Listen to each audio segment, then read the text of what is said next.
Have you ever sat in that heavy silence at a family dinner? We retell those moments honest every day, sometimes controversial. Every story is a mirror. Subscribe, join the conversation, and maybe find a little healing. When Eleanor Hart opened her front door on Alder Street, the house smelled wrong. Rain still clung to her coat. The gray Seattle evening folded around the porch, but inside there was no trace of lemon oil or old paper. The air held a sharp store-bought scent that pretended to be ocean breeze. It slid across her tongue, cold and chemical, as she stepped into the hallway and closed the door behind her. The old clock on the living room wall ticked in its oak case. It had watched over 4 decades of late grading and early mornings, a steady metronome of her working life. Now its minute hand sat a few marks ahead, as if time in the house had quietly leaped forward without her. "Dan," she called, hanging her coat, setting her small suitcase by the console. The trip back from Portland still tugged at her shoulders. "You home?" "Back here," her son answered, voice distant over the murmur of a television. Ellie filled the kettle, set it on the stove, and watched the blue flame catch. Tea first, then the rest. Peppermint leaves in a chipped mug, the rush of water, the soft clink of ceramic on metal. The movements were muscle memory, a way of telling herself that this was still her kitchen, still her house. Steam curled against her wrist as she carried the cup down the hallway toward the sunroom. For 40 years, that room had been the bright heart of the house. Glass on 3 sides, skylight above, birch shelves lining the walls. Every yearbook, lesson plan, file, and letter had lived there, arranged in rows she could walk through with her eyes closed. On late afternoons, the light turned honey gold and spilled across the oak floor, catching on brass plaques and spines of books. At the end of the hallway, her fingers closed around the door handle. It was wrong, too. The brass felt too smooth, too new. A tiny keyhole glinted at the base, where there had never been one before. She turned the knob. It did not move. Ellie frowned. She tried again, harder. The handle stayed still in her hand. "Dan," her voice carried sharper this time, "why is this door locked?" From the living room, the canned laughter of some show rose and fell. Then Dan called back, distracted. "What?" "The sunroom is locked," she said. "Oh, yeah, Vanessa changed the knob, he answered. "You need the key." Ellie set her tea on the floor. For 40 years, that door had stayed open. During storms, during heat waves, during the worst weeks of budget cuts and staff meetings, it had never been closed to her. She pulled her keyring from her pocket, the familiar weight of metal and habit, and tried them one by one. On the 3rd key, the lock gave with a small mechanical click. The door swung inward. The room beyond had the same bones she knew, skylight windows, the faint outline of built-in shelves under the paint, but the skin of it belonged to someone else. The walls shone a hard, perfect white. The birch was buried. A thick cream rug covered the floor where the oak should have glowed. A treadmill faced the garden. A rattan chair with a knitted blanket sat under the skylight. A ring light rose on a tripod, its empty circle pointed at the chair like a bright, unblinking eye. In the back corner, 3 cardboard boxes sagged on one another. A strip of blue painter's tape on the top box read, "Books in her son's impatient block letters." Ellie walked across the rug. The pile swallowed the sound of her steps. She knelt beside the boxes, knees protesting, and peeled the tape back. A sour, damp smell rose up, the smell of paper that had drunk too much water and had nowhere to dry. Inside lay her life in stacked fragments. Yearbooks with swollen spines. Binders curled in on themselves. Leather covers mottled dark.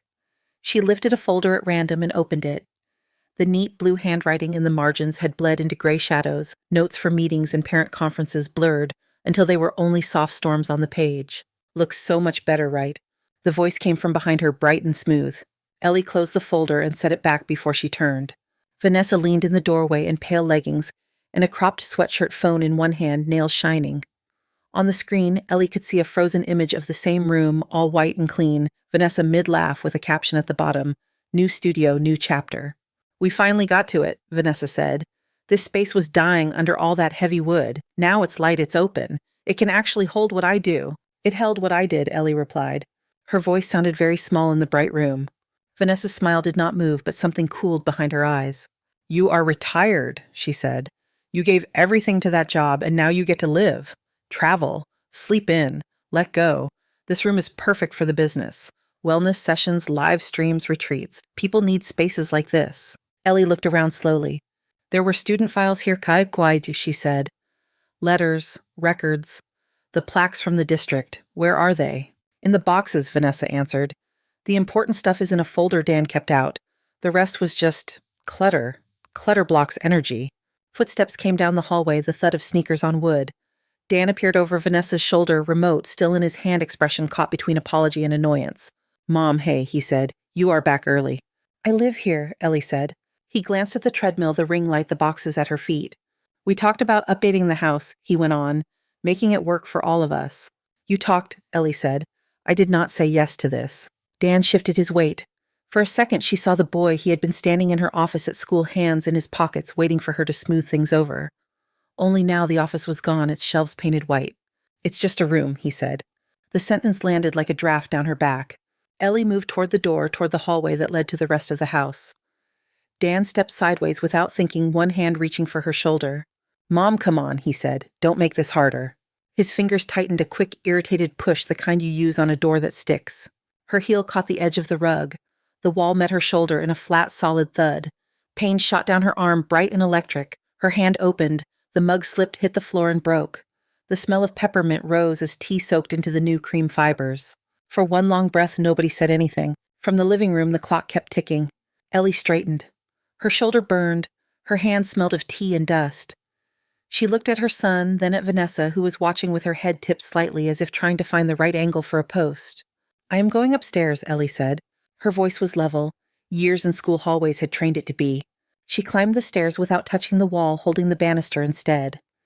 In her bedroom, she opened the closet and pulled out the old blue suitcase. The zipper hissed as she drew it open on the bed. She packed like she was preparing for a conference. Passport. Bank folder. The envelope with the deed to the house, her name printed in firm black letters. 3 sets of clothes folded in neat rectangles. A pair of walking shoes. Her navy cardigan. The photograph of Dan at 18 in his graduation gown cap, crooked eyes bright. When she lifted the suitcase, her shoulder screamed. She did not put it down. Downstairs, the television murmured again. Vanessa said something in a low voice. Dan answered. Their words turned to a blur at the top of the stairs. Ellie walked past the living room without stepping inside. Dan half rose from the couch. Vanessa's hand landed on his knee. "Ellie," Vanessa called, sweet and sharp at once. "You'll come back when you get hungry. You always do." Ellie did not answer. She opened her front door. Cool evening air brushed her face, carrying the smell of wet pavement and the faint sweetness of lilacs from next door. The sky over Alder Street was a flat silver, the maple tree outside her porch, scribbling dark branches across it. She closed the door gently behind her and went down the steps, suitcase wheels whispering on the concrete. Sam Rivera's porch light glowed on the house beside hers. Ellie crossed the narrow strip of lawn and climbed his 3 shallow steps. The wood creaked under her weight in a friendly way. She knocked. Sam opened after a moment, dish towel over his shoulder, reading glasses in his hand. He looked at the suitcase, then at her face, and did not ask any questions. "Evening, Ellie," he said. "I need a place to stay," she replied. "For a while." He stepped back, easing the door wider. "Then you stay here," he said. The couch in his small living room smelled of coffee and sawdust. The clock on his wall ticked more slowly than the one in her house. That night she lay awake listening to it, eyes on the faint rectangle of her own windows across the hedge. The next evening, those windows shone brighter. Cars crowded Alder Street, engines cycling off. Music drifted over thin and tinny. Sam stood beside her at the kitchen sink as they watched through the glass. People stepped onto her porch, laughing glasses in hand, framed by the maple branches. Vanessa climbed the top step in a sequined dress, the porch light catching every edge. She raised her drink smile wide. "To freedom," she called out. "The old witch finally flew off. We are so free." Laughter rolled across the yard. Sam's mouth pressed into a hard line. Ellie watched the doorway of the house she had built, the house she had just left. Her shoulder ached in time with her heartbeat. Her fingers closed around the edge of the counter until her knuckles paled. Inside, something in her cooled and cleared. There would be no raised voices, no scenes, no revenge. Only consequences. In the morning, Sam cooked eggs the way he always did, slow and careful. The skillet hissed. Coffee dripped into the pot in patient drops. Light came into his small kitchen through a window over the sink, thin and pale, catching in the steam and making the room look almost foggy. Ellie sat at the table with her hands wrapped around a mug. The coffee had gone lukewarm, but she kept holding it. Through the glass, she could see her own house across the hedge, its windows blank and gray now that the party lights were gone. Sam glanced from the stove to the window, then to her. "You want toast?" he asked. "Oh, he is asked." "Please," she said. He slid 2 slices into the toaster, pressed the lever, then leaned his hip against the counter.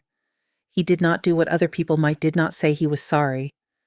Did not say that it had not looked that bad from where he stood. He just watched the numbers on the microwave count down and listened to the ticking of his kitchen clock. "I heard them late," he said finally. "Cars, doors, music. I almost called to make sure you were not home." "I was here," Ellie replied. He nodded once as if that piece of information fit into some quiet map in his head. The toast popped. He buttered it, set a plate in front of her, then sat across from her with his own food. The two of them ate without much talk, the scrape of forks and the faint hum of the old refrigerator filling the room. Ellie took a bite, tasted butter and dry bread, and swallowed anyway. "I need to go to the library," she said. Sam lifted his eyebrows a little. "You going back to work?" he asked. Ellie gave a small huff that was almost a laugh. "No," she said, "just back to what I know." She washed her mug, set it in the rack, and went to get her coat. When she came back through the kitchen, Sam was rinsing his plate. "You want a ride?" Yes, he asked. "I will take the bus, my kid. Thank you." He wiped his hands on the towel, then reached into the drawer by the sink. He took out a spare key, a dull brass thing on a ring. "You keep this for now," he said, "in case you get back late." The key lay warm in her palm for a moment before she slipped it into her pocket with her own set. Outside, the morning was colder than it looked. The air smelled of wet dirt and exhaust. On Alder Street, the maple tree dropped beads of rain from its leaves as she walked past her house without looking up and continued toward the bus stop at the corner. The downtown library rose from the street like a stack of glass and steel. Ellie had always admired it when she drove past. On her way to board meetings, a full wall of windows and sharp angles light-trapped inside. She had never needed it then. Her own office had been full of files and records, a private archive that answered every question. Now she pushed through the revolving doors and stepped into the hush. The lobby smelled of metal paper and something faintly floral from the hand sanitizer by the entrance. People moved quietly through the space coats, unzipped bags over their shoulders, eyes on phones or on the big directory sign. Somewhere above, unseen, a child laughed. Elevator doors opened and closed with soft chimes. Ellie rode the escalator up to the floor with public computers, though she had brought her own. She preferred to sit by the windows where she could feel the day shifting outside. She chose a table near a concrete pillar, unloaded her laptop notebook and pen, and lined them up with principled straightness. She took a breath and wrote 3 words across the top of the first clean page. Vanessa, Texas, Records. The pen felt good in her hands, solid and familiar. She drew 3 columns beneath the title and labeled them Name, Year, County. Then she opened her laptop and woke it with a touch. She started with what she knew or thought she knew. Vanessa had grown up somewhere warmer. She talked about heat in a way that people from Washington did not. At dinners, she had mentioned Austin twice, always with a little flair in her voice. Back then, Ellie had smiled and nodded. She had been more focused on the way Dan looked at his new wife, hungry for some brightness after years of being told to be careful. Now she typed Vanessa Turner Austin marriage into the search bar and pressed enter. Results flowed down the screen lines of blue and black and gray. Wedding registries, social media posts, a yoga studio owner in Dallas with the same name, a news story about a woman who had run a marathon. None of them were the right face. Ellie adjusted her glasses and narrowed the search. She added Travis County, then public record, then license. The library clock up on the wall, a stark white circle with black numbers ticked through 20 long minutes as she tried different combinations. Finally, a government portal opened dull and official. A form flashed into view, then a list of names. She scrolled. There it was halfway down the page. Turner Vanessa Lee, Parker Michael Dean, marriage license, Travis County, 2014. Her chest tightened. She clicked the file. A scanned document appeared, faint lines of handwriting, typewritten block seals. Vanessa's name on one line, Michael Parker's on another, the date stamped in the corner. Ellie checked the rest of the entries that followed. There were other couples, other licenses. No dissolution attached to Vanessa's name. Her hand went to her pen without thinking. On the notebook page she wrote, 2014. Marriage, Travis County, Texas, Vanessa Turner and Michael Parker. She stared at the words she had written until the letters blurred. Down below in a small section of the page, there was an address for the clerk's office and a reference number. She copied that too. After a moment, she stood and went to the printer station. The machine growled and whirred and then slid the document into the output tray. She picked it up like it might break and carried it back to her table. Beside the license, she set her phone. She opened Dan's social page and scrolled back to the photos from his own wedding. The ones he had insisted were just for friends and family, though Vanessa had reposted them with public captions. The 2 sets of names sat side by side on the table. On one page, in the neat loops of an official form, Vanessa Lee Turner and Michael Dean Parker. On the other, in digital letters under a photograph, Vanessa Lane Hart, tagged in Seattle, white dress, Dan's arm around her. Ellie had been in the background of that picture when it was taken. She remembered holding a plate of mini quiches, smiling for someone else's camera, thinking that maybe the house would feel less empty now that it had another voice in it. Her stomach turned. She closed Dan's page and set the phone down. She needed to know who Michael Parker was beyond the line on the license. It did not take long to find him. The name was common enough, but when she added Austin and food truck, the search narrowed. A public account came up, its profile picture a blurry photo of a man in a ball cap standing inside a stainless steel trailer. She clicked. The post went back 8 years. In the early ones, he looked younger, broad-shouldered, grinning in front of a blue truck with a chalkboard menu prop beside it. Captions talked about brisket lines down the block, could not do this without my girl Nessa, with a heart at the end. Then the tone shifted. Invoices, late notices, a broken generator, long paragraphs about inspectors and fines and a tire that had blown out on a highway. Shorter notes to someone who did not answer. Nessa, call me. We can fix this. I covered the supplier again. Please just come talk to me. The last message addressed to her had been almost a year after the wedding license. It read, you said you were going to your mom's for the weekend. That was 3 months ago. Where are you? After that, the posts became scattered. A picture of a small apartment with boxes on the floor. A joke about learning to cook eggs in a microwave.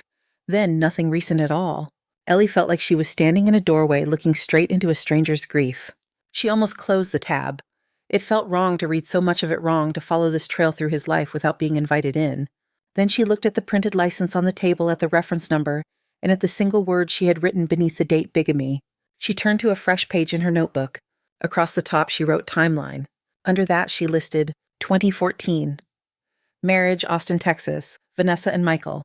2017, Michael's posts about her leaving. 2019. Wedding, Seattle, Dan and Vanessa.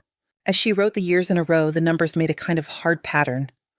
There were no legal endings in it, only starts stacked over one another. She closed her eyes briefly and pressed the heel of her hand to her forehead. Somewhere behind her a chair scraped and someone whispered. A printer beeped. When she opened her eyes again, she pulled the laptop closer. She found the message button on Michael Parker's page and clicked it. A small box opened at the bottom of the screen, waiting. Her fingers hovered over the keys. She began and erased the first 3 attempts. One sounded too emotional, another too clinical, another too vague. She did not want to sound like a scam, did not want to sound like she was reaching out for revenge. At last she typed, Mr. Parker, my name is Eleanor Hart, and I live in Seattle, Washington. I have come across records that show a marriage between you and a woman named Vanessa Turner in Travis County, Texas in 2014. I also have documents that indicate she is currently living in Seattle under the name Vanessa Hart. If you would like copies of these documents, I am willing to provide them. I am not asking for anything. I wanted you to be aware of her current location and identity. E. Hart. She read the message 3 times, checked for anything that might sound unhinged, then hit send. The box closed into a small icon with a single line beneath it, sent. Ellie leaned back and folded her arms, listening to the faint buzz of the lights overhead and the steady pulse of the clock. Nothing happened for a while. 10 minutes, 20. A librarian wheeled a cart of books past her table. Outside, the sky had shifted from flat gray to something darker, rain gathering again. She checked her email, her bank account, the forecast, anything to keep her hands busy. Her shoulder ached in a dull, deep way. When the notification finally slid across the top of her screen, her breath caught. If this is real, meet me. There was an address in Centralia, the name of a diner off the highway, and a time on Saturday written without niceties. I cannot do another joke, the message ended. Bring proof. Ellie read it twice, then wrote the details in the margin of her timeline page. On Saturday, she took the early bus south out of Seattle. The seats were half full, the air inside heavy with the smell of old upholstery and coffee from travel mugs. She sat by the window and watched the city peel away into warehouses, then trees, then the open flat ribbon of Interstate 5. The sky hung low over the road, the light thin and colorless. Evergreen trees flicked past one after another, their trunks dark with moisture. Every so often the bus hissed as it passed a truck or slowed near a town. Ellie slid her fingers along the edge of the folder in her bag.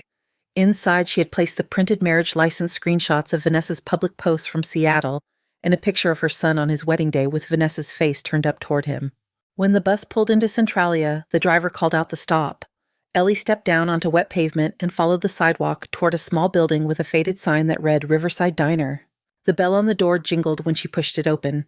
Inside, the air was warm, scented with coffee fryer oil and something sugary. Red vinyl booths lined the windows, and a waitress with her hair piled on her head moved between them, balancing a tray of plates.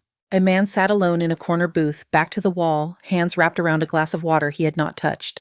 He looked up when she approached. He was a little younger than Ellie had expected, maybe early 40s, but the years had not been kind. Lines cut around his mouth and eyes. His dark hair had thinned at the temples. The man from the food truck pictures had softened his shoulders still broad, but his posture smaller as if trying to take up less space. "Mr. Parker," Ellie asked. He nodded, watching her carefully. "You are Eleanor," he said, "from the message." "Yes," she replied. She slid into the seat across from him and set the folder on the table between them. His eyes went straight to it. "You said you have proof," he said. She opened the folder and laid out the pages in an orderly fan. The marriage license. A printout of the photo of Vanessa and Dan in front of the arch of flowers in her backyard. A screenshot of Vanessa's new studio, new chapter post in the whitewashed sunroom. For a long time, the only sound at their table was the thick flip of paper as he turned one sheet, then another. "She kept my name for the business for a while," he murmured, tapping the license. "Turner Parker Bistro, said it sounded strong." His finger moved to the Seattle photo hovering over Vanessa's smile. "She told me it was a weekend with her mom," he said. "She packed a duffel bag and said she would bring back peaches. That was 8 years ago." He laughed, then a short, raw sound that was not amusement. "I lost the truck bow," he went on. "Suppliers back rent tickets, one by one. I sold the trailer, took whatever job I could get. People stopped asking where she was. They assumed I knew." Ellie listened. The waitress came, took their orders without really looking at the papers, then drifted away again. "My son married her in 2019, Ellie said quietly. "She moved into my house. Last week, she turned my library into a studio for her wellness brand and threw my books into wet boxes." He looked up at that, his eyes sharpening. "She always needed a stage," he said. Ellie folded her hands on the table to keep them steady. "I am not here to punish her through you," she said. "I contacted you because the law may still see you, even if she does not. I thought you had the right to know where she is and what she is doing." Michael let out a slow breath. "What do you want from me?" he asked. "Nothing," Ellie said. "But if you pursue this, if there is a court that needs to know what she has done in Seattle, I will tell them. That is what I can offer." He studied her for a long moment as if trying to hear something beneath her words. A dish clattered in the kitchen. Somewhere behind them, someone laughed at a joke. "You were a teacher," he said finally. "A principal," she corrected. He nodded once as if that explained something about the way she sat so straight, the way the papers were lined up perfectly. "She counted on me being too tired to fight," he said. "Too broke to hire anyone. She counted on you loving your kid too much to see her clearly." He touched the edge of the marriage license, then picked up the photo of Dan and Vanessa again. His thumb rested on Dan's shoulder for a second. "I will talk to a lawyer," he said. "About divorce, about the money. If there is a way to make this count on paper, I will find it." He slid the photo back toward Ellie. "Keep that," he said. "Looks like you had less fun that day than I did at my wedding." Ellie slipped the picture into the folder. "If someone calls," he added, "if a clerk or a judge needs a statement, can I give them your number?" "Yes," she said. They exchanged cards. His was worn at the edges, the logo of a small garage printed in the corner. Hers was from the district office with her old title still under her name. She had never needed new ones. The waitress brought their coffee. They drank it without much talk, each lost in thoughts that ran on separate tracks, but circled the same person. When they finally stood, the plates on their table were mostly untouched. Outside, the air had cooled. The river behind the diner moved slow and brown. Trucks rolled past on the highway, humming on wet asphalt. Michael held the door for her. "She always thought she was faster than the truth," he said, not quite looking at Ellie. "Maybe she's not after all." Ellie did not answer.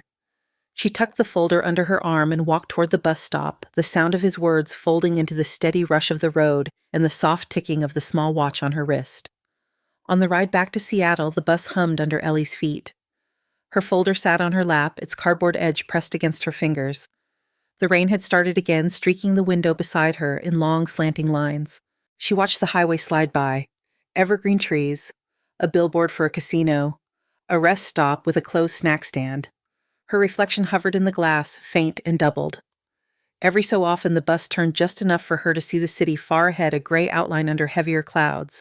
Sam was in his driveway when she stepped off the neighborhood bus on Alder Street. He had a coil of extension cord in his hands and was pretending to fix something near his garage light. "You look tired," he said. She said. "I am fine," she answered. He let his gaze drop to the folder under her arm. He did not ask what was in it. "You hungry?" he said. "You know?" he asked. "I made stew." "I will eat later," Ellie said. "There is a call I need to make." In Sam's kitchen, she set the folder on the table and took out her phone. She scrolled through old contacts until she found a number she had not used in years. James Patel, it read. The district had once called him for every tight corner and confusing policy. He had a way of speaking about laws that made them sound like tools rather than threats. The phone rang 3 times. Patel Law, a receptionist answered. How can we help you today? This is Eleanor Hart, Ellie said. I would like to speak with James if he is available. We served on the school board together. There was a pause, the faint rustle of a hand over a microphone, then a different voice came on the line. Eleanor, James said, I was just thinking about you last month. How is retirement treating you? She almost laughed. It has become more eventful, she said. I need some advice on a property matter. You want to come in? He asked. Tomorrow morning, 10:30. That works, she said. She hung up and pressed her hand flat over the folder, feeling the layers of paper beneath. The next day, his office looked exactly like she remembered from funding meetings.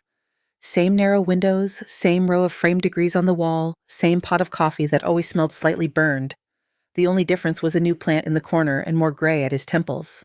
He came out from behind his desk to hug her, then caught himself when he saw the set look on her face and turned the hug into a brief squeeze on her shoulder instead.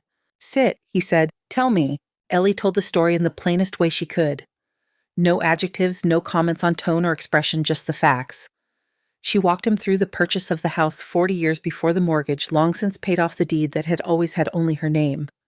She explained that Dan and his wife lived there with her, that she had never signed anything that transferred ownership or even partial rights.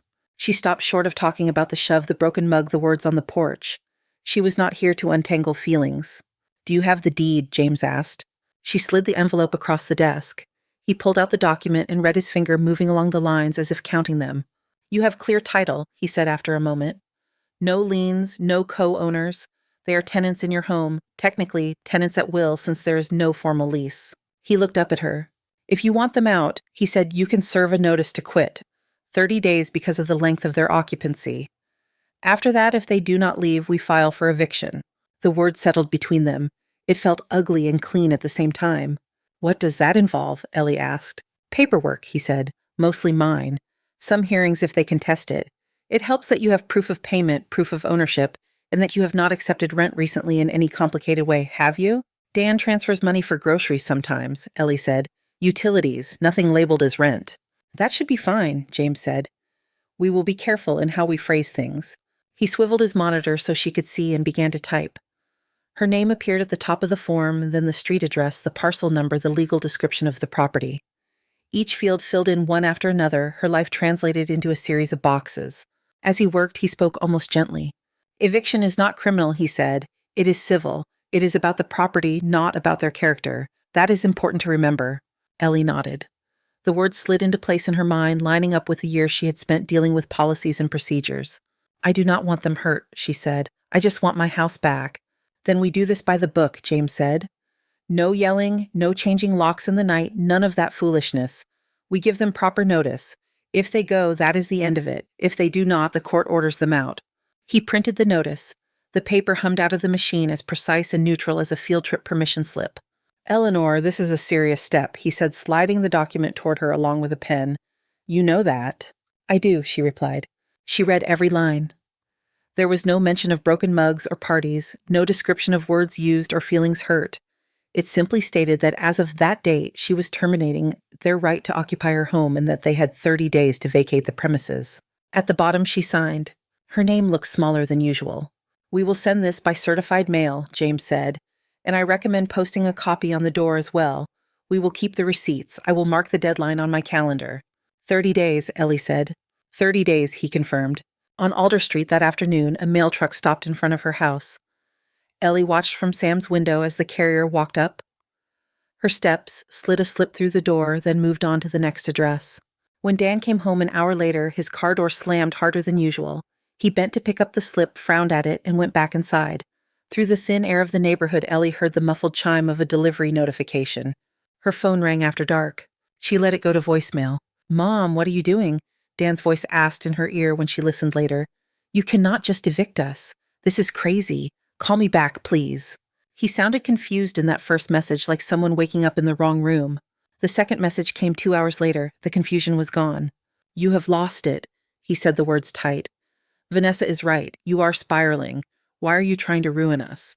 When the messages ended, Ellie sat at Sam's table in the small lamplight and opened her laptop. She wrote an email addressed to Daniel Hart and Vanessa Hart. The subject line read, "Notice to vacate." In the body, she kept to the language she and James had discussed. This email confirms that you have been served with a 30-day notice to vacate the property at 214 Alder Street, she wrote. Under Washington law, as tenants at will, you are required to leave the premises by the date stated in the notice. Failure to do so will result in a court action for eviction. She added the date. She did not use the word son. She did not use the word mother. She signed it. E. Hart. Cold, Sam said quietly, standing in the doorway. It has to be, Ellie said. He nodded once and left her alone.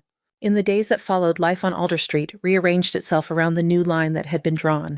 From Sam's front room, Ellie watched a procession of white vans and SUVs slide into her driveway. Contractors in branded jackets carried ladders and tool bags up her front steps. A man with a camera around his neck walked through the house twice, once quickly, once slowly, taking pictures. Realtor, Sam said when he saw the camera. He had spent a lifetime noticing small details in wood grain and hinge placement. People were not much different. One morning, as they drank coffee by his bay window, the sound of Vanessa's voice floated across the hedge. She was on the porch phone, held out in front of her sunglasses on, although the sky was cloudy. "I want the listing up by the end of June," she said, not bothering to lower her voice. "The market is hot. We are not waiting around for anyone to make up her mind." She laughed at something the person on the other end said. "Yes, it is mine," she added. "Of course it is." Sam glanced sideways at Ellie. "They are going to try to sell it," he said. "They cannot sell what they do not own," Ellie replied. Her tone was flat, but a small cold satisfaction moved under it. Every step Vanessa took farther into her own delusion made the ground beneath her less stable. "Do you want me to talk to anyone?" Sam asked. "If they come over here with questions." "No," Ellie said, "not yet." 2 nights later, Ellie saw their car pull out of the driveway and turn toward the main road. The house went dark except for the porch light. Somewhere down the street, a dog barked, then went quiet. Ellie stood in Sam's hallway and slipped her shoes on. "You all right?" he asked. "I'm going home," she said. She crossed the narrow strip of lawn, the grass cool under her soles through the thin rubber of her shoes. The key to her own house felt heavier than the one to Sam's. At the front door, she paused for a single breath, then slid the key into the lock. The cylinder turned with the familiar smooth resistance. The door opened. Inside, the air smelled strange and layered. Scented candles, the faint ghost of last night's cooking fabric softener, and beneath all of it, underpainted wood that still remembered lemon oil. Ellie walked through the living room without touching anything. A new rug lay across the floor, light and plush edges perfectly square under the coffee table where Dan had once done homework, heels kicking against its legs. In her old office, a sleek white desk sat where her sturdy wooden one had been. Vanessa's laptop lay open on it, the screen dimmed but not locked. A glowing logo from some wellness brand floated in the middle of the desktop. Ellie stood in the doorway for a moment, then stepped in and tapped the spacebar. The screen brightened, an email inbox filled the display subject lines, bolded and unbolded. Many were about bookings, brand partnerships, discount codes. 2 stood out. Listing consultation follow-up, one read. She clicked it. "Dear Vanessa." The message began, "It was great to walk through your beautiful home. Given the upgrades, I recommend listing at the end of June at the price we discussed. The sooner you can sign the exclusive agreement, the better we can position this for a quick sale." Below that were attached documents. She opened one. A draft listing contract appeared, her address at the top with a blank line where the seller's name would go. She took a picture of the screen with her phone. Click. The shutter sound was very loud in the quiet house. She opened another message, this one from a contractor. The subject line was estimate. The email broke down cost for painting, staging, and a few minor fixes to appeal to buyers. She took pictures of that too. Then she closed the windows until the laptop screen returned to its soft glow of icons. She did not move or delete anything. She had what she needed. On her way out, she paused in the doorway of the sunroom. It was empty at the moment the treadmill pushed back the ring light, leaning against a wall. The room felt hollow without the camera, without Vanessa performing into her phone. The white walls reflected the porch light from outside, making the whole space look false and shallow. Ellie placed her hand briefly on the nearest bookshelf, painted smooth. Under her palm, she imagined the texture of the old birch, the feeling of grooves under varnish. Then she turned and left, locking the door behind her. The next morning, she printed the photographs and added them to the folder in careful order. Marriage license, social posts, listing emails, contractor estimates. Each one a small square of the larger pattern. When she took the folder to James, he studied the new pages with the same patient attention he had given the deed. "This is helpful," he said. "It shows intent. They are moving as if they were owners." "They are not," Ellie said. "I know," James replied, "and the court will know." On Friday, as Sam clipped weights back onto his bar in the garage, he spoke without looking up. "She told the neighbor on the corner that there is a party next week," he said. She called it their official home ownership celebration. The weight in his hand clinked as he set it down. Ellie wiped her palm on her jeans and nodded. "When?" she asked. "Next Friday," he said, "evening." That night at Sam's kitchen table, she opened her notebook to the margin beside the word June. She wrote down the date and time of the party. Then she took out her phone and brought up the message thread with Michael Parker. His last words sat at the top of the screen about lawyers and papers and the speed of truth. She typed, "Friday, April 25th, 8:15 p.m., 2114 Alder Street, Seattle. There will be people there. You can speak if you still want to. I will not interfere." She sent it. The reply came after a few minutes. "I will be there." On the day of the party, Alder Street filled with cars as the sun slid down behind the low line of houses. Music thumped faintly through the glass, some bright, forgettable pop song. Laughter bubbled up in pockets and spilled over the hedges. From Sam's front window, Ellie could see people arriving in clusters carrying bottles wrapped in coats against the chill. Vanessa greeted them at the door in a pale dress, her hair swept up, smile wide and open. Dan hovered beside her, his smile slower. The porch light at Ellie's house burned steadily, throwing a pool of yellow onto the steps. Inside Sam's place, the lamps were turned low. The television was off. The only sounds were the muffled party across the street and the occasional clink of ice in the glass Sam held. "You do not have to watch," he said. "I do," Ellie answered. They stood side by side at the window. Her shoulder rested against the cool border of the frame. At 8:15, a dark sedan rolled slowly down Alder and eased into a gap between two SUVs. The engine cut. A man stepped out, straightened his jacket, and looked up at the house. Even from a distance, Ellie recognized the set of his shoulders. Michael crossed the street with a calm, measured stride and climbed the front steps she had swept for years. The front door stood half-open, music and light spilling from the gap. He stepped inside. For a moment, the music swelled. Then it cut off mid-chorus, the singer's voice chopped in half as someone hit a button. The crowd inside shifted. Faces turned. Through the front windows, Ellie saw Michael stand near the coffee table, his back to her, his folder in his hand. His voice carried clearly out through the open door and across the lawn. "My name is Michael Parker," he said. "I am legally married to the woman you know as Vanessa Hart." A ripple moved through the room. Heads turned toward Vanessa. She stood near the kitchen archway, a champagne flute in her hand, lips parted in a frozen smile. Dan took a half step away from her as if trying to see both of them at once. Michael continued. "We were married in Travis County, Texas in 2014, he said. She left telling me she was going to visit her mother for the weekend. That was 8 years ago. She has never filed for divorce." He lifted a document from the folder, the white paper stark against the warm lighting. "This is our marriage license," he said. "This is the debt she walked away from. $100,000 in business costs that she put in my name and never paid." The words were not shouted. They did not need to be. The silence around them made each number land harder. A woman near the couch set her drink down slowly on a coaster. A man by the wall glanced toward the door as if planning an exit. Vanessa found her voice. "This is harassment," she said too loud. "You cannot just show up here. You are crazy, Michael. You are obsessed." "If I am obsessed," he said, "so is the state of Texas." He held up a second sheet. "This is a copy of the judgment from 2 weeks ago," he said. "They want their money back. So do I." He turned toward Dan and held the papers out. "You might want to read these," he added. Dan reached for the envelope with stiff fingers. His face had gone not white, but a kind of dull gray, the color of storm water. His eyes skimmed the top page, then flicked to Vanessa. "Is this true?" he asked. Vanessa took a step back. "I do not have to stand here and be attacked," she said. Her voice shook. "You all know me. You know who I am." No one answered. Color rose angrily in her cheeks. She put her glass down too hard. The stem wobbled and fell, the flute rolling off the counter. It hit the floor and broke splashing pale wine across the light rug. She turned and pushed through the cluster of guests near the door. Someone moved out of her way too slowly, and she shoved them aside with more force than the narrow hallway needed. On Sam's lawn, Ellie saw the front door fly open. Vanessa appeared, breath coming, quick eyes wide and bright. For a second, their gazes met across the dark grass. Then Vanessa dropped her eyes to the steps, stumbled once as her heel caught the edge, caught herself on the railing, and ran for her car. The red SUV's lights flashed. The engine turned over with a rough roar. She backed out, fast tires squealing as she swung the vehicle into the street. The car vanished around the bent taillights, smearing red across the wet pavement. Inside the house, Michael stayed where he was for a moment longer, Then he handed the envelope to Dan, who was still staring at the judgment. "She did this to me," Michael said. "She's doing something to you. What you do about it is up to you." He looked around at the guests, most of them now pressed against the walls, clutching their drinks. "Enjoy your evening," he added, not unkindly. He walked to the door and stepped out. As he crossed the lawn, he looked up once toward Sam's window. He did not smile, but he inclined his head a small acknowledgement. Ellie lifted her hand in a brief, almost invisible gesture.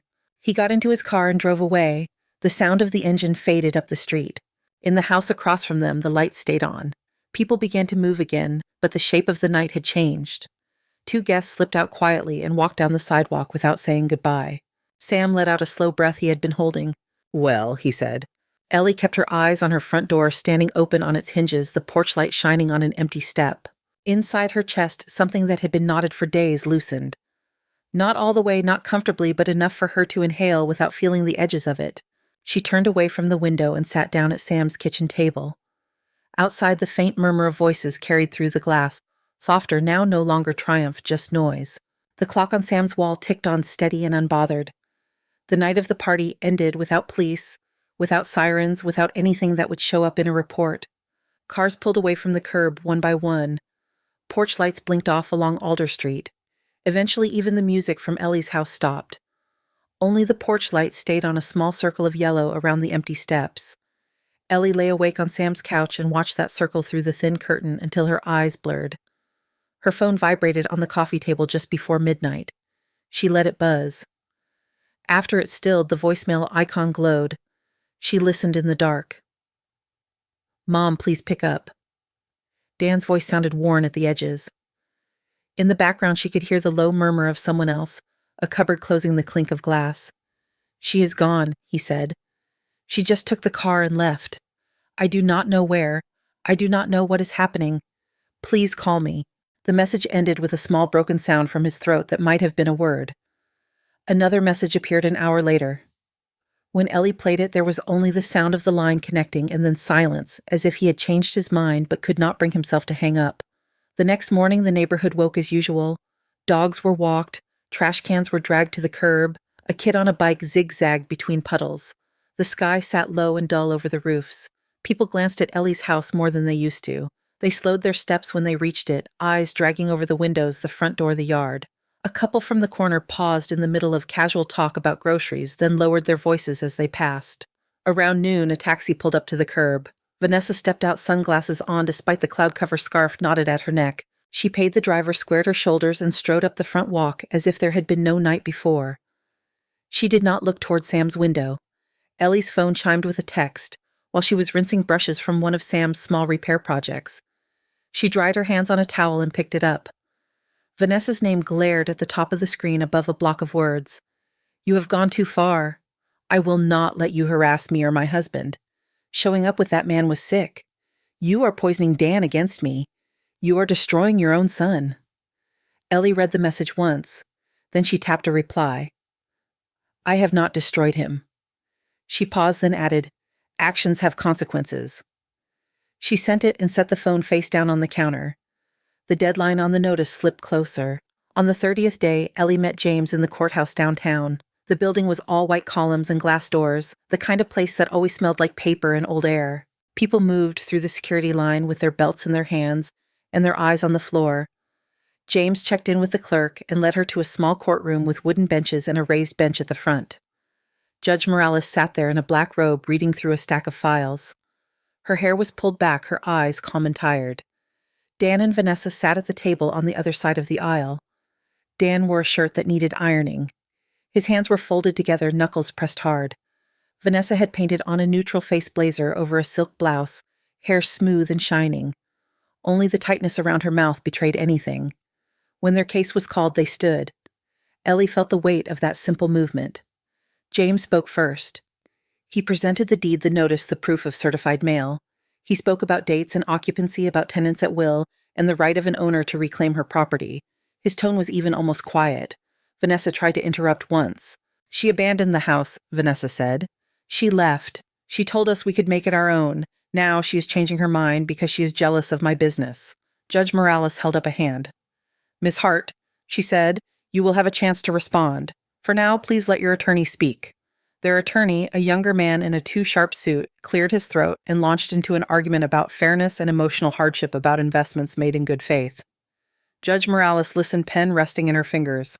When he finished, she asked only 2 questions. "Is there any document that transfers ownership of the property to you or your clients?" she asked. "No, Your Honor," he admitted. "Has rent been paid in a way that would change their status from tenants at will to some other category?" He hesitated. "They have contributed to household expenses," he said. "That is not the same," she replied. She looked down at the file, then up at Ellie. "Ms. Hart," she said, "you understand that once this order is granted, your son and his wife will have to leave by the date specified." "I do," Ellie said. Her voice did not crack. Judge Morales picked up her pen. "Eviction is not a pleasant word," she said. "But the law in this case is straightforward." She signed the order. The sound of the pen on paper seemed very loud. "The defendants are required to vacate the property at 214 Alder Street no later than June 30th, she said. "If they do not, the sheriff will have authority to remove them." The clerk stamped the paperwork. James took a copy and handed it to Ellie. The attorney on the other side took another. Dan stared at the table. Vanessa looked straight ahead, lips pressed, thin cheeks blotched with color. "That is all," Judge Morales said. "Next case." Out in the hallway, the air felt different, less still, more crowded. Voices bounced off the high ceiling. James turned to Ellie. "They could still choose to leave earlier, he said. "Sometimes the reality of an order makes people move faster." "I understand," she said. She meant more than the timing. 2 days later, her phone buzzed while she was in the grocery store standing in front of a display of apples. The number had a Texas area code. She stepped away from the carts and answered. "Eleanor Ayukoyev, Kishkoyes," Michael said. His voice carried a thin hum of static from the distance. "Yes," she said. "We had our hearing," he said. She did not show up. The judge entered a default, $127,000 plus interest and fees. It is all in black and white now. A child in the next aisle whined for cereal. A song crackled from a speaker near the ceiling. Ellie shifted the basket on her arm. "Thank you for letting me know," she said. "I thought you should hear it from me," he replied. "Not through some notice later." There was a pause. She could hear him exhale. "She can run all she wants," he said. "The paper will follow." Ellie looked at the neat rows of fruit, each one polished. "Be careful," she said. "You too," he answered. They hung up. She stood there for a moment, hand on the handle of the basket, before reaching for the closest apple and dropping it into a bag. June came with a dim sort of warmth. On Alder Street, the maple tree filled out with leaves, casting wider shadows across the front yards. The air in the evening smelled of cut grass and charcoal from someone's grill. The unraveling of Dan and Vanessa's life in Ellie's house happened in pieces. First came the boxes. Brown cartons appeared in the front room, stacked against the walls. Through Sam's window, Ellie could see Dan carrying them in from the car. His shoulders hunched, his steps heavy. Vanessa followed behind, sometimes talking into her phone while he worked, gesturing with her free hand. Then came the arguments. They traveled easily through open windows and across narrow lawns. Words blurred in the distance, but the sharp edges cut through. "You let her do this," Vanessa shouted one evening. "You should have made her sign something years ago. You are weak, Dan." "I did not make you lie," he shot back. "I did not make you run from your debts. You did that." A door slammed hard enough to rattle the glass in Sam's living room. The next day, Vanessa's red SUV left the driveway early and did not return by dark. There were rumors before there were facts. The woman from the corner said she had heard Vanessa talking about Los Angeles, about someone there who owed her a favor. The man who walked his dog down the block every night said he had seen the SUV heading toward the freeway, luggage piled in the back. Ellie did not ask for more. She had heard enough. Dan stayed. For a week, he moved quietly through the house, a single figure in windows that had held 2. He slept on the couch one night, in the small guest room another, then finally in the main bedroom with no lights on.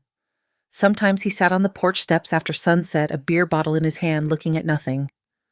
From Sam's yard, Ellie could see only his outline, his shoulders bowed slightly, his head down.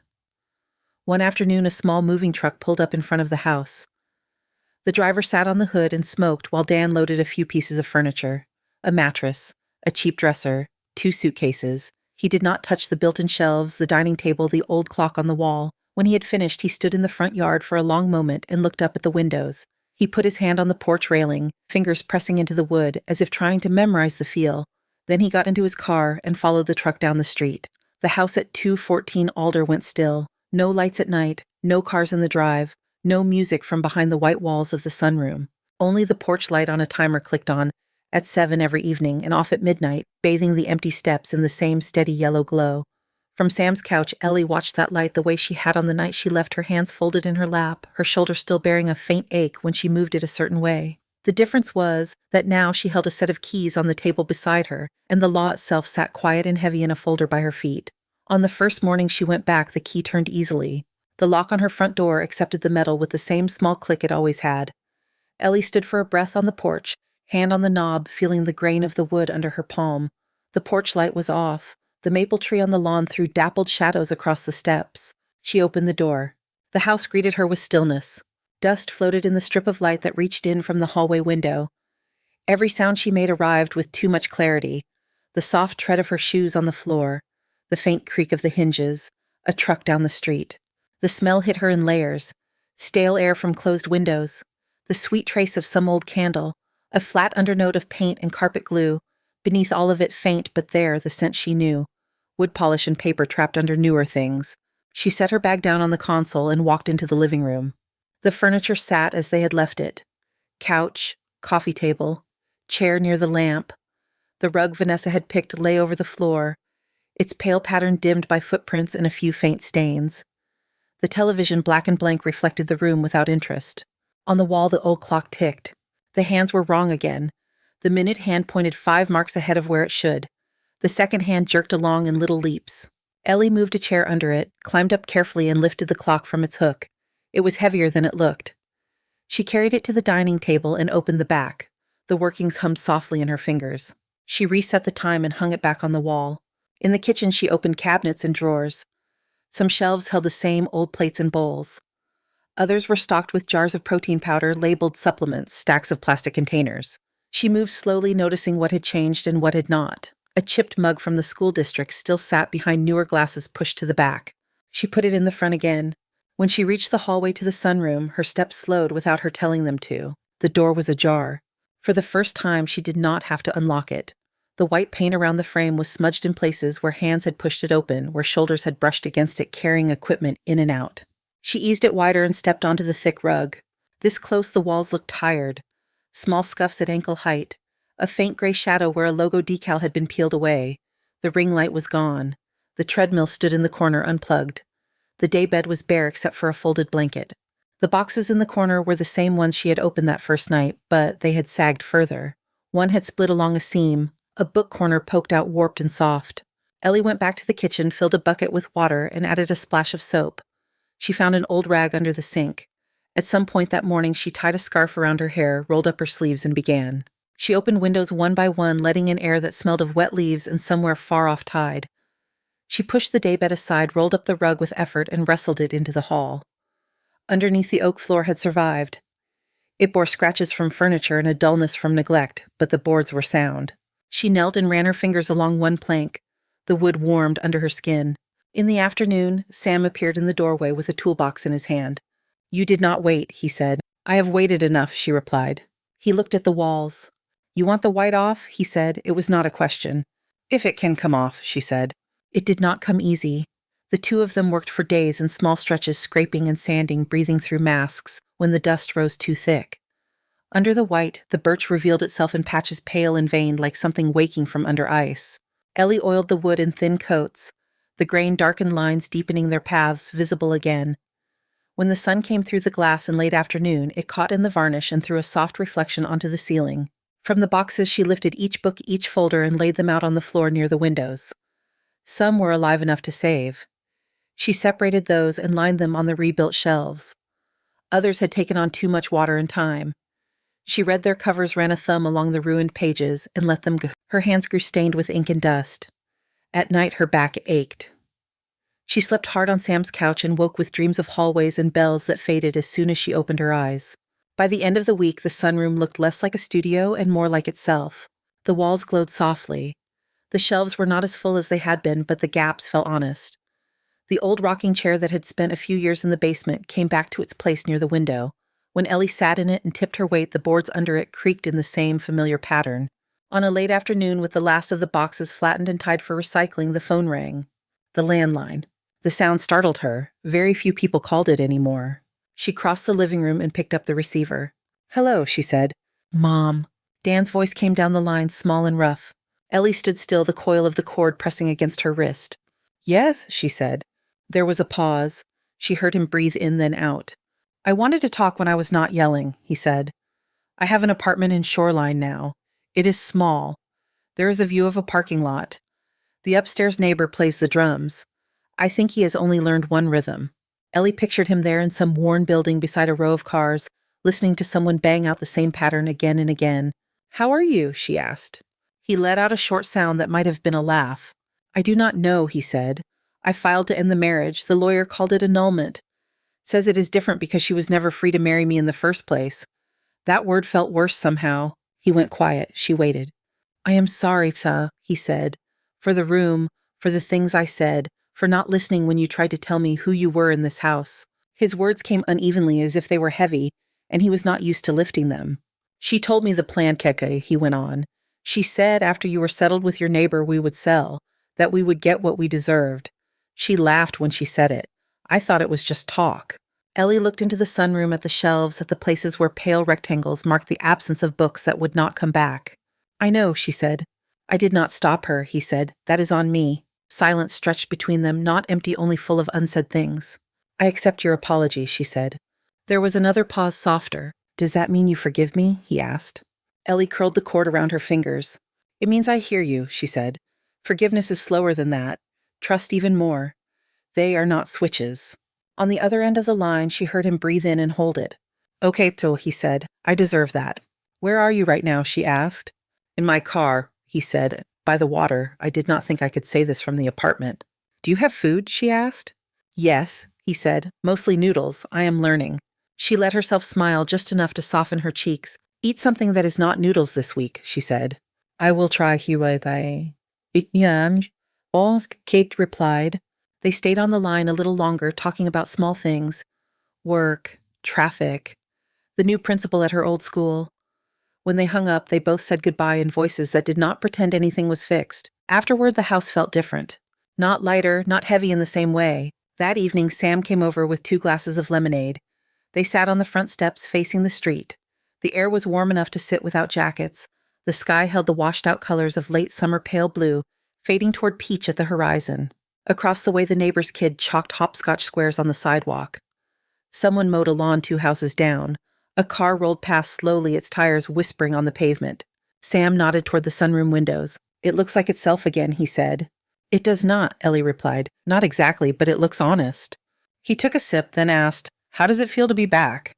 Ellie rested her elbows on her knees and watched a moth bump softly against the porch light. "It feels like the house is mine," she said, "and like some parts of my life are not." He considered that, then said nothing. After a while, she stood. Inside, she turned on a lamp in the sunroom. The light pooled over the shelves and the rocking chair reaching out through the glass, casting rectangles on the grass. On her way to the front door, she checked the lock. The key turned smoothly. She opened the door a little wider, then stepped back and left it that way. From the porch, she could see her hallway, the edges of the pictures on the wall, the faint gleam of the polished floor. The night settled around the house. Crickets started up in the hedge. The clock in the living room ticked steady and precise, no longer ahead of itself. Ellie sat back down beside Sam. The porch light lit the top of the steps, and the space just inside the open door, a small bright gap between inside and out. Thank you so much for listening to today's story. If this story resonated with you or made you reflect, I'd love to hear your thoughts, so feel free to share them in the comments below. And don't forget to like, subscribe, and hit the notification bell so you won't miss the next story. I'll see you next time as we continue exploring more journeys and lessons together.